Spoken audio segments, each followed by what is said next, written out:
Hello everyone, welcome to the official channel of Vector Educators. This is Neelam and I hope you all are doing well and staying safe amid this pandemic. So guys, today's topic is spelling test and before starting our session, let's discuss agenda of the day. मतलब क्या क्या चीज़ें हम यहाँ पर आज discuss करने वाले हैं. सो बात करें एजेंडा की, फर्स्ट हम यहाँ पर डिस्कस करेंगे एक motivational quote. Second would be vocabulary. As you know, vocabulary plays a very important role in your exams because a majority of topics include vocabulary. जैसे कि बात करें फीलर्स की, क्लोज टेस्ट की, रीडिंग कॉम्प्रिहेंशन की, word based question की, सभी topics में vocabulary का एक बहुत ही ज़्यादा important रोल होता है. Then we would discuss questions based on spelling test. So let's start our session. So आज का कोट कहता है we all we have is now. मतलब जो भी कुछ है हमारे पास, जो भी हमारे हाथ में है वो सिर्फ नाउ है, मतलब कि प्रेजेंट है. Because past is gone, past चला गया है. पास्ट में जो भी चीजें हुई है या जो भी चीजें नहीं हुई है उसे हम रिगेन नहीं कर सकते, पास्ट को हम रिट्राइव नहीं कर सकते. एंड बात करें अगर फ्यूचर की, तो future is yet to come. मतलब हम फ्यूचर की चीजों को भी प्रेडिक्ट नहीं कर सकते कि फ्यूचर में क्या चीजें होने वाली है, क्या होगा क्या नहीं होगा. So past is gone and future is yet to come. मतलब आपके हाथ में सिर्फ नाउ है, मतलब कि सिर्फ और सिर्फ प्रेजेंट है गाइस. तो जो भी चीज आपको करनी है वो सिर्फ प्रेजेंट में करनी है, ना पास्ट के बारे में सोचना है ना फ्यूचर के बारे में सोचना है. So with this beautiful note let's move forward. So guys अब डिस्कस करेंगे द हिंदू वोकैबलरी. एंड यहाँ पर ये जितनी भी वोकैबलरी है ये द हिंदू न्यूज़पेपर से ली हुई है, क्योंकि आपकी अगर एग्जाम की बात करें, एग्जाम में जिस तरीके का पैटर्न आता है, जिस तरीके की वोकैब पूछी जाती है वो सारे स्टैंडर्ड न्यूज़पेपर से होती है. So first word is डिबेस.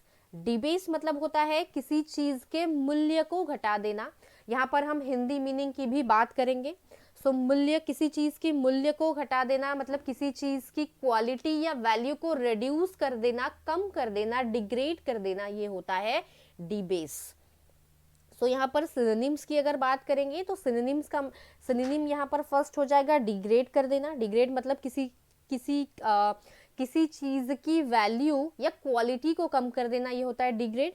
Next is demean करना. डीमीन मतलब होता है किसी की डिग्निटी या किसी के रेस्पेक्ट को हर्ट करना. Next is disgrace. And disgrace मतलब भी होता है डिसरेस्पेक्ट करना. एंड अंडरमाइन, अंडरमाइन का मतलब भी होता है किसी चीज को रिड्यूस कर देना, कम कर देना या किसी चीज को वीक कर देना. सो ये सारे हो जाएंगे डिबेस के synonyms. Then next is antonyms. अगर अपोजिट वर्ड्स की बात करें तो यहाँ पर हो जाएगा एनहांस करना, किसी चीज को और ज्यादा बढ़ाना, एलिवेट करना या ऑनर करना. अब यूसेज की अगर बात करें so the governor debased himself by lying to the public. मतलब गवर्नर ने खुद की इमेज को क्या कर दिया, डिबेस कर दिया, पब्लिक में झूठ बोला. एंड झूठ बोलने से क्या हुआ, वो खुद ही डिबेस हो गया, उसकी इमेज डिबेस हो गई, डिग्रेड हो गई, कम हो गई. सो आई होप सारी चीजें क्लियर है. नेक्स्ट वर्ड देखते हैं. Next word is decrepit. And decrepit एक वर्ब है जिसका मतलब होता है पुराना हो जाना, ओल्ड हो जाना या ओल्ड फैशन हो जाना. सो यहाँ पर इसका इंग्लिश मीनिंग है वर्न आउट, मतलब कि पुराना, या तो रूइंड बिकॉज ऑफ एज और निग्लेक्ट. बहुत सारी चीज़ें होती है या घर में भी बहुत सारी चीज़ें होती है जो बहुत ज़्यादा ओल्ड हो जाती है, पुरानी हो जाती है, जिस वजह से ख़राब होने लगती है. जैसे मेटल की चीज़ें या वुड की चीज़ें होती है तो ख़राब होने लग जाती है, तो उसे हम कहते हैं डेक्रेपीट.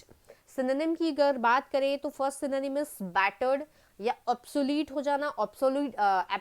ऑब्सोलीट का मतलब होता है कोई चीज़ पुरानी हो जाती है या ओल्ड फैशन हो जाती है, उसे हम कहते हैं obsolete. Next word is cracky. Cracky actually एक तरीके का साउंड होता है, जैसे पुरानी चीजें हो जाती है ना, हम कभी कभी देखते हैं कि कभी कभी हम किसी पुरानी चीज को उठाने जाते हैं तो वो एकदम टूट जाती है, बिकॉज वो बहुत ज्यादा पुरानी है, बहुत समय से रखी हुई है. सो क्रैकी भी इसका सिनोनिम हो सकता है. And next word is fragile. Fragile मतलब ऐसी कोई चीज जो टुकड़ों टुकड़ों में बिखर जाए. फ्रेजाइल मतलब जो कोई चीज बिखर जाए. सो ये होंगे सारे सिनोनिम्स. बात करें अगर एंटोनिम की, सो एंटोनिम इज गुड, मतलब अच्छा, हेल्दी, स्ट्रॉन्ग या सॉलिड. And next usage. तो बात करें कि सेंटेंस में इस वर्ड को कैसे यूज किया जा सकता है। तो यहाँ पर दिया है most of the buildings were old and decrepit, मतलब बहुत सारी बिल्डिंग्स कैसी थी, पुरानी हो चुकी थी, ओल्ड हो चुकी थी एंड डेक्रेपिट। आपने सुना होगा कि बहुत सारी ओल्ड बिल्डिंग्स जो होती है वो कोलैप्स हो जाती है, मतलब कि गिर जाती है, क्योंकि वो इतनी पुरानी हो चुकी है कि सारी मतलब उसमें जो भी चीजें होती है, जो भी मटेरियल होता है वो बहुत ज्यादा वीक हो जाता है, उस वजह से वो कोलैप्स हो जाती है। सो इसीलिए यहाँ पर कहा जा रहा है most of the buildings were old and decrepit. So I hope इस वर्ड का मीनिंग आपको अच्छे से समझ में आ गया है। नेक्स्ट वर्ड देखते हैं, हेकल। एंड हेकल भी एक वर्ब है जिसका मतलब होता है सवालों से बात काटना। इंग्लिश मीनिंग की अगर बात करें, to interrupt a speaker with insulting or rude comments, कि कोई स्पीकर है, अब वो कुछ बोल रहा है, वो कोई स्पीच दे रहा है, सो बीच बीच में उसे कुछ कमेंट्स करके टॉन्ट्स मार कर इंटरप्ट करना, उसे हम कहते हैं हेकल। सो सिनोनिम्स की अगर बात करें, सो यहाँ पर सिनोनिम्स है बुली या रिडिक्यूल। बुली का मतलब होता है किसी पर्सन को हार्म पहुंचाना, हानि पहुंचाना, या इंटिमिडेट करना, मतलब कि डराना, इसे हम कहते हैं बुली। एंड रिडिक्यूल का मतलब भी सेम चीज होता है, टॉन्टिंग करना या टॉन्ट्स मारना, या इसे हम कह सकते हैं सरकेज़म। सरकेज़म मतलब क्या होता है, किसी किसी पर्सन का मजाक उड़ाना, उसे हम कहते हैं सरकेज़म। तो इसे हम कहते हैं रिडिक्यूल या बुली। ये हो जाएंगे हेकल के सिनोनिम्स। बात करें अगर एंटोनिम्स की, तो एंटोनिम, फर्स्ट एंटोनिम होगा प्लीज, किसी को प्लीज करना, सेटिस्फाई करना या प्रेज करना, उसके बारे में अच्छा कहना, तारीफ करना। एंड बात करें यूसेज की, so several protesters were heckling the speaker at the rally, कि स्पीकर कुछ कह रहा था, कुछ स्पीच दे रहा था, एंड ये प्रोटेस्टर्स क्या कर रहे थे, उसे हेकल कर रहे थे, मतलब बीच बीच में उसे इंटरप्ट कर रहे थे, टाउंटिंग कर कर, गलत मतलब कि कमेंट्स पास कर कर। सो आई होप आपको समझ में आ गया है कि इस वर्ड का यूज किस तरीके से किया जाता है।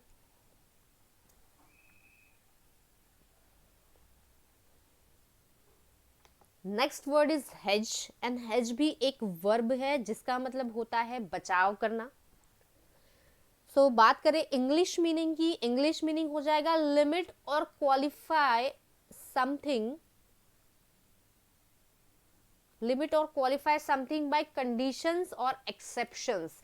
ओके, किसी चीज को लिमिट, किसी चीज पर लिमिट लगा देना, किसी कोई एक्सेप्शन से या कोई कंडीशंस वहां पर लगाकर किसी चीज को लिमिट कर देना।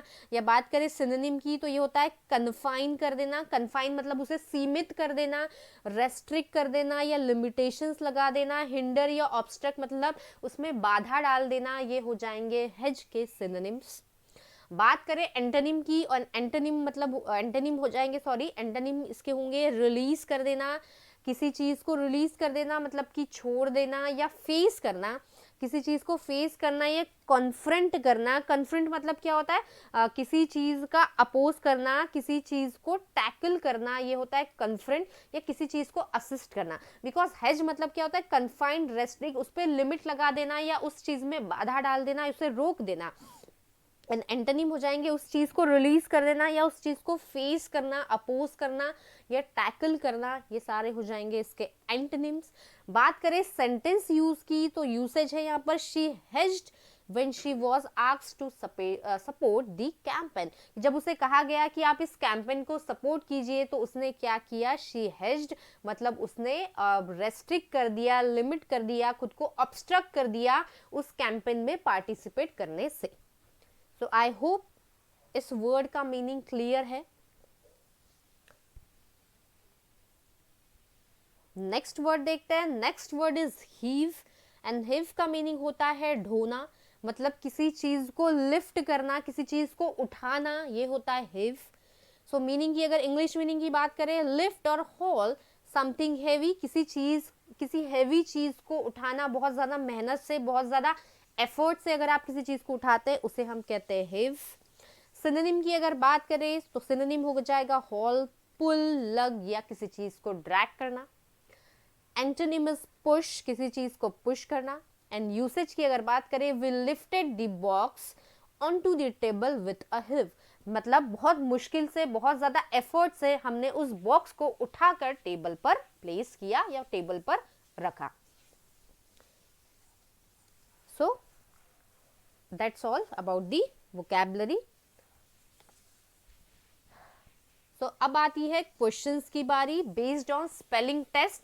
सो as per the direction, in the following question select the correctly spelled word from the four alternative.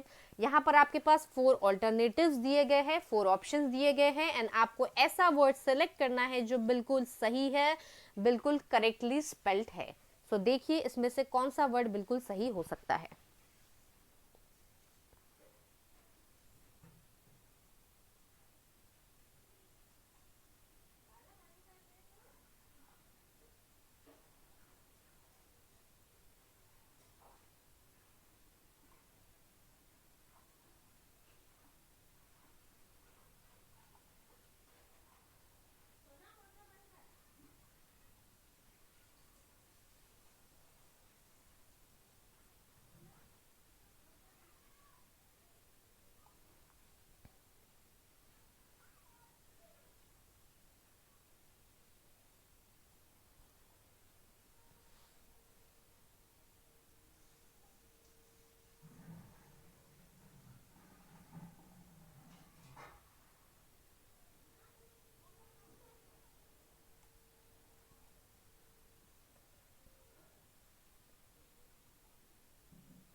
So let's check guys. First is restaurant. ये बिल्कुल गलत स्पेलिंग है. यहाँ पर बात की जा रही है रेस्टोरेंट की. देन सेकंड चेक करें रेस्टोरेंट, शायद ये हो सकती है. नेक्स्ट इज रेस्टोरेंट, ये तो बिल्कुल गलत होगा. And next is restaurant. So confusion हमें इस दो ऑप्शंस में हो रहा है, सेकंड एंड फोर्थ ऑप्शन में. सो देखिए इसका सही आंसर क्या हो सकता है. रेस्टोरेंट की अगर स्पेलिंग की बात करें सो यहाँ पर ये ई नहीं होगा, यहाँ पर ए होगा. मतलब हमारा सही हो जाएगा, सही आंसर होगा ऑप्शन नंबर 4, ना कि ऑप्शन नंबर 2. सो रेस्टोरेंट का स्पेलिंग होता है RESTAURANT. नेक्स्ट क्वेश्चन देखते हैं. सो यहां भी आपको करेक्टली स्पेल्ड वर्ड बताना है. सो देखिए यहां पर सही आंसर क्या हो सकता है.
So let's discuss guys. First word is acoustic, ACOUSTIC. So यहाँ पर ये स्पेलिंग बिल्कुल सही है. एंड acoustic के मीनिंग की अगर बात करें तो इसका मीनिंग होता है relating to sound और sense of hearing. Sense of hearing मतलब साउंड से रिलेटेड या सेंस ऑफ हियरिंग जो होता है उससे रिलेटेड ये वर्ड है एकॉस्टिक. फॉर एग्जाम्पल अगर ये क्लियरली नहीं समझ में आया तो एक एग्जाम्पल देखते हैं. Dogs have a much greater acoustic range than humans.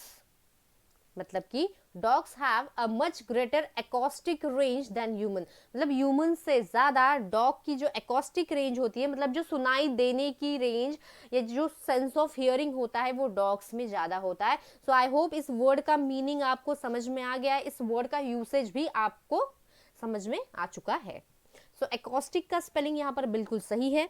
Second word देखते हैं नार्कोटिक, एंड नार्कोटिक यहाँ पर गलत है क्योंकि यहाँ पर NARCOTIC होता है नार्कोटिक, या इसे हम नार्कोटिक्स भी कहते हैं, and it is related to drugs. एक तरीके का ये ड्रग होता है, या ये ड्रग्स होते हैं जिनसे पेन रिड्यूस होता है एंड स्लीप इंड्यूस होती है, मतलब बहुत ज़्यादा स्लीपीनेस ड्राउजीनेस फील होती है. सो ये नार्कोटिक्स का स्पेलिंग यहाँ पर बिल्कुल गलत है क्योंकि यहाँ पर NAR होना चाहिए, not NOR. Next word is pessimist. Pessimist भी यहाँ पर बिल्कुल गलत है क्योंकि यहाँ पर PESS होना चाहिए, SSIMIST. एंड पेसिमिस्ट आप सभी को पता होगा कि ऐसा पर्सन जो हर चीज के नेगेटिव एस्पेक्ट को देखता हो, हर चीज के नेगेटिव साइड को देखता हो, हर चीज के नेगेटिव मतलब डार्क साइड को देखता है, हमेशा हर चीज में नेगेटिविटी के बारे में सोचता है, उसे हम कहते हैं पेसिमिस्ट.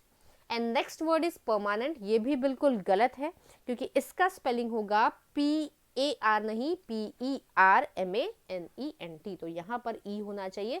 सो हमारा जो करेक्ट आंसर होगा वो होगा option number 1, that is acoustic. Next question देखते हैं. यहाँ भी आपको करेक्टली स्पेल्ड वर्ड ही फाइंड करना है. सो देखिए यहाँ पर सही वर्ड क्या हो सकता है.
So let's check guys.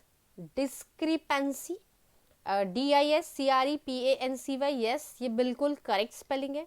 Second discrepancy, यहाँ पर ई नहीं आएगा, ये गलत हो जाएगा. यहाँ पर ये भी गलत है बिकॉज CRE होना चाहिए. एंड फोर्थ स्पेलिंग भी गलत है बिकॉज यहाँ पर ई होगा ना, यहाँ पर आई की बिल्कुल ज़रूरत नहीं है. DISCREPAN, एंड यहाँ पर भी सी होना चाहिए. सो हमारा जो करेक्ट आंसर होगा वो होगा डिस्क्रिपेंसी, जिसका मतलब होता है डिफरेंस, या हम कह सकते हैं डिस्पैरिटी. डिस्पैरिटी मतलब ही होता है डिफरेंस, या हम कह सकते हैं डिसएग्रीमेंट. मतलब कि दो पर्सन है, दो पर्सन की सोच में, दो पर्सन की व्यूज में अगर डिफरेंस होता है तो उसे हम कहते हैं डिस्क्रिपेंसी. सो यहाँ पर हमारा करेक्ट आंसर हो जाएगा फर्स्ट. नेक्स्ट क्वेश्चन देखते हैं. सो गाइज यहाँ पर भी आपको करेक्टली स्पेल्ड वर्ड बताना है कि इनमें से सही वर्ड, सही स्पेल्ड वर्ड क्या होगा. सो देखिए क्या हो सकता है. एंड बात करें इस क्वेश्चन की गाइज, तो ये SSC CGL में पूछा हुआ क्वेश्चन है.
So let's check, guys.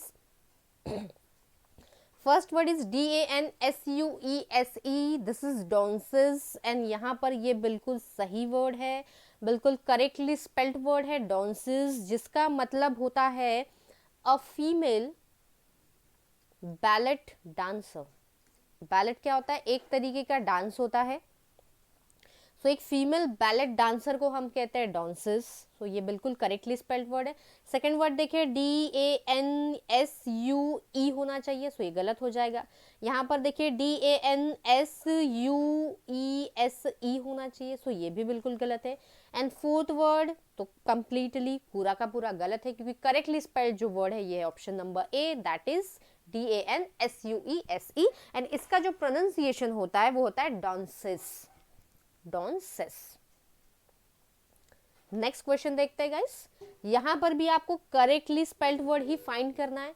Direction पढ़ना बहुत ज्यादा इंपॉर्टेंट होता है, क्योंकि हो सकता है कि एक क्वेश्चन फर्स्ट डायरेक्शन में आपको करेक्टली स्पेल्ड पूछा जाए एंड सेकंड क्वेश्चन में हो सकता है मिस स्पेल्ड, मतलब गलत वर्ड पूछा जाए।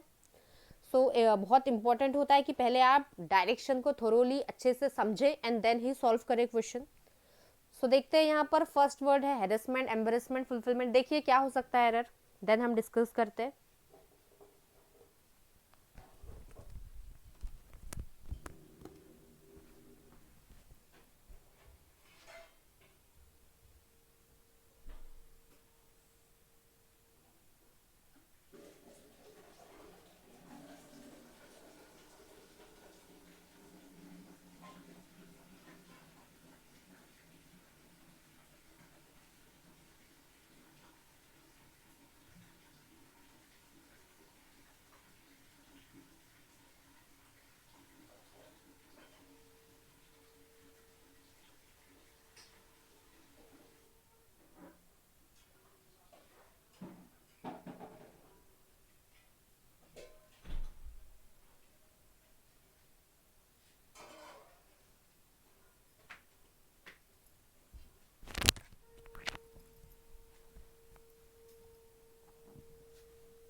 सो लेट्स चेक गाइस।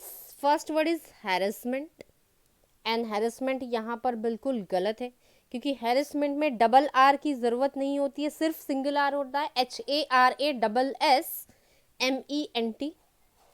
सो ये रॉन्ग है। सेकेंड वर्ड इज एम्बेरसमेंट, यहाँ पर एम्बेरसमेंट का भी स्पेलिंग बिल्कुल गलत है, बिकॉज एम्बेरसमेंट में EMBARRA यहाँ पर डबल एस होगा, डबल एस की जरूरत होती है, नॉट सिंगल एस।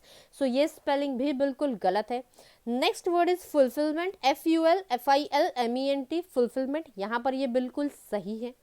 नेक्स्ट बात करें फोर्थ ऑप्शन की, डिनाउनमेंट, एंड डिनाउनमेंट करके ऐसा कोई वर्ड नहीं होता है, ये वर्ड होता है डिनाउंसमेंट, जिसका मतलब होता है किसी चीज को, किसी पर्सन को या किसी भी चीज को क्रिटिसाइज करना, ओपनली क्रिटिसाइज, ओपनली, या हम कह सकते हैं पब्लिकली किसी पर्सन को अगर हम क्रिटिसाइज करते हैं, उसके बारे में भला मतलब कोई बुरी चीज कहते हैं, कुछ गलत कहते हैं सभी के सामने ओपनली, सो उसे हम कहते हैं डिनाउंसमेंट। सो आई होप सारी चीजें क्लियर है। हमारा जो करेक्ट ऑप्शन होगा वो होगा option number 3। So moving forward, अब यहाँ पर डायरेक्शन चेंज है गाइस, ध्यान से पढ़ना। In the following questions a group of 4 words is given, in each group 1 word is misspelled, find the misspelled word. मतलब आपको ऐसा वर्ड फाइंड करना है जो मिसस्पेल्ड है, मतलब 4 ऑप्शंस में से 3 जो वर्ड्स है ये 3 बिल्कुल सही है, बिल्कुल करेक्ट है। आपको एक ऐसा वर्ड फाइंड करना है जो गलत दिया हुआ, जिसका स्पेलिंग गलत है। तो देखिए इसका सही आंसर क्या हो सकता है।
So let's check guys. First word is annihilate and ANNIHILATE, annihilate बिल्कुल सही स्पेलिंग है. सो ये हमारा आंसर बिल्कुल नहीं होगा, क्योंकि हमें फाइंड करना है मिस स्पेल्ड वर्ड, मतलब ऐसा वर्ड जिसका स्पेलिंग बिल्कुल गलत है. एंड बात करें इसके मीनिंग की, एनिहिलेट ये वर्ड आपको बहुत जगह बहुत सारे क्वेश्चंस में देखने को मिलेगा, जिसका मतलब होता है किल करना या डिस्ट्रॉय करना, डिस्ट्रॉय कर देना.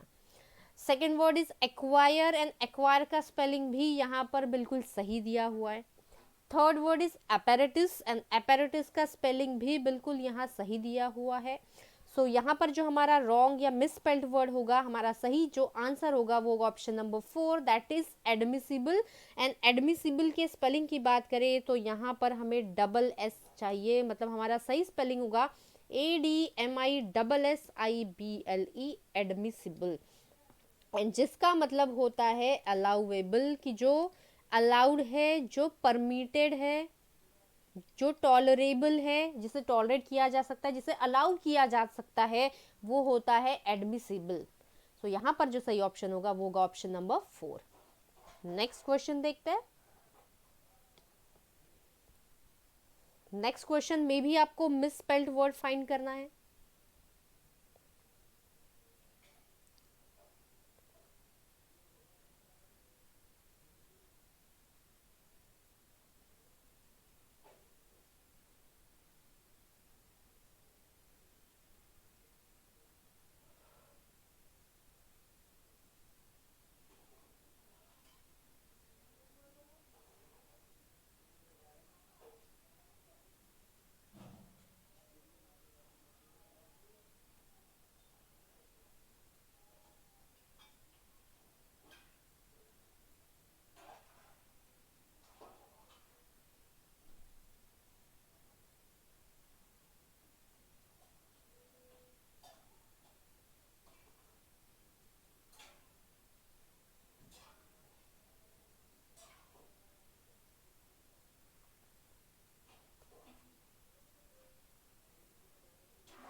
सो let's check guys. First word is BOUQUE.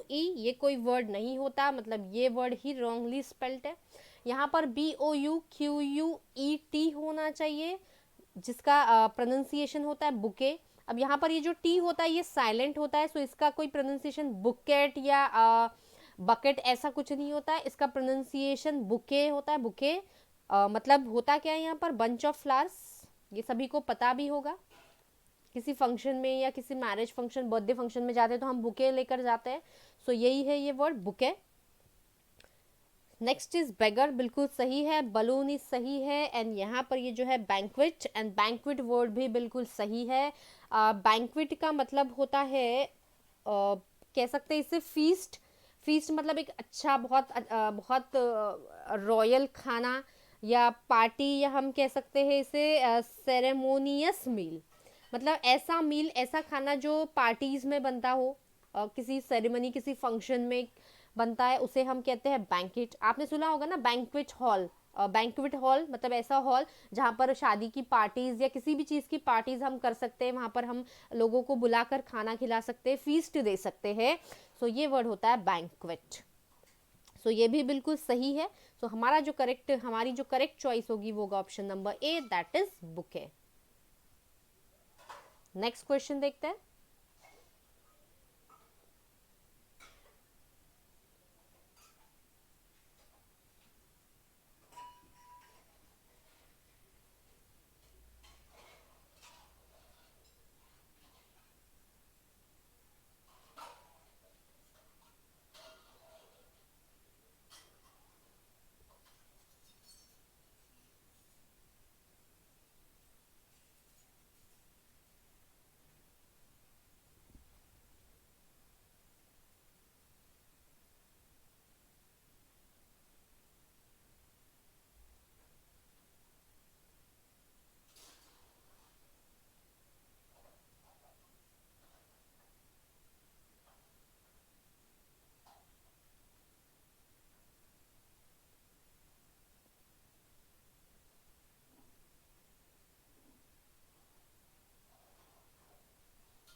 So let's discuss guys. First word is corroborate and यहाँ पर इसका spelling CORROBORATE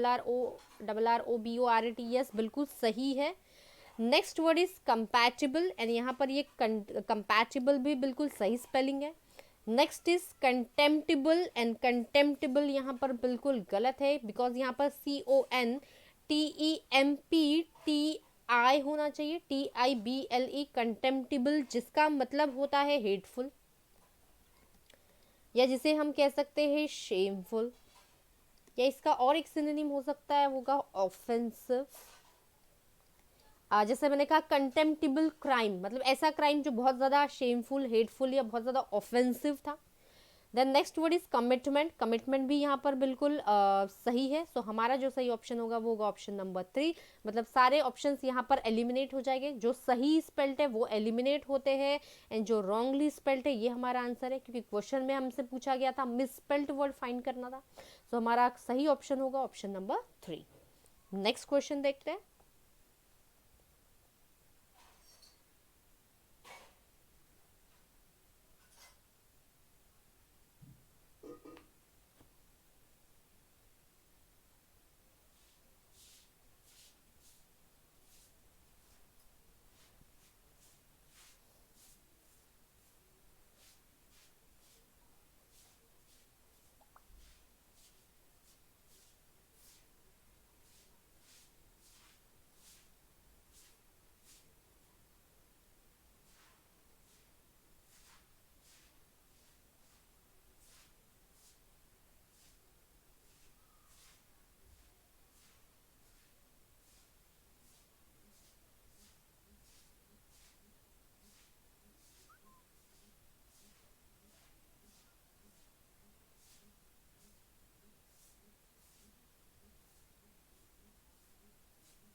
सो गाइज जितने भी स्टूडेंट्स का आंसर आ गया है जल्दी से मेरे सेशन को लाइक एंड शेयर कर दीजिए.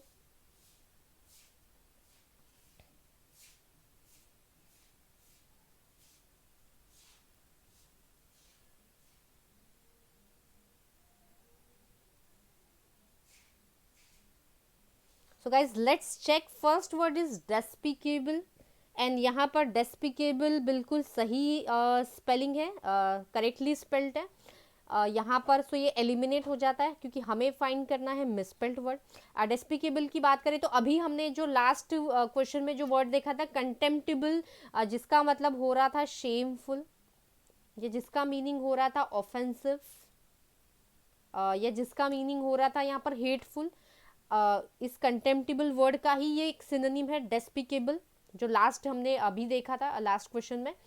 सो ये बिल्कुल सही स्पेल्ट है. सो ये हमारा आंसर नहीं होगा. Next word is desperate and desperate भी बिल्कुल करेक्टली स्पेल्ट है. सो ये भी एलिमिनेट हो जाता है क्योंकि हमें करेक्टली स्पेल्ट नहीं मिस स्पेल्ट फाइंड करना है. Next word is descendant and ये ऑब्वियसली हमारा आंसर होगा क्योंकि ये गलत स्पेल्ट किया गया है. यहाँ DE नहीं, यहाँ DENT होना चाहिए, DESCENDANT डिसेंडेंट. एंड डिसेंडेंट का मतलब होता है सक्सेसर या हम कह सकते हैं ऑफस्प्रिंग. जैसे मैंने कहा she is descendant of the royal family, कि रॉयल फैमिली की डिसेंडेंट है, वो सक्सेसर है या ऑफस्प्रिंग है. Then next word is dissipate and dissipate भी बिल्कुल करेक्टली स्पेल्ड है. सो ये भी हमारा आंसर नहीं होगा. सो यहाँ हमारा जो करेक्ट चॉइस होगी, करेक्ट ऑप्शन होगा वो होगा option number 3. So I hope guys this session was very useful to you all, for you all. So thank you very much guys. Do like, share and subscribe my video.